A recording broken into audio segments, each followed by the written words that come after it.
नेलं गोलंदाजांनी. राजचं कौतुक करावं लागेल. टिपिकल मुंबई या गोलंदाज म्हणायला हरकत नाही. टिचकी बॉलर ज्याला मुंबईमध्ये म्हटलं जातं त्या पद्धतीची गोलंदाजी त्याची पाहायला मिळते. वा वा वा, जाता जाता गुडघा टेकला, प्राणामाकरिता नव्हे तर परिणामाकरिता बॉलला फेकून दिलंय सीमारेषा पार. आलाय षटकार.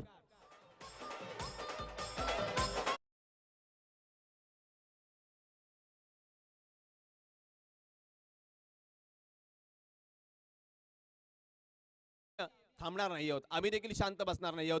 दुसरा लगातारचा दुसरा, लेकिन आते आते बहुत देर कर दी मेरे दोस्त.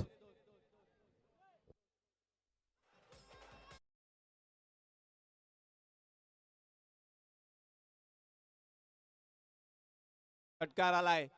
लगातारचा तिसरा येणार का? लगातारचा तिसरा फटका तर खेळला, परंतु गेला खेळाडूच्या हातातून निसटून सीमा पार. षटकारांची हॅट्रिक दर्शवणारा दर्शनीय षटकार.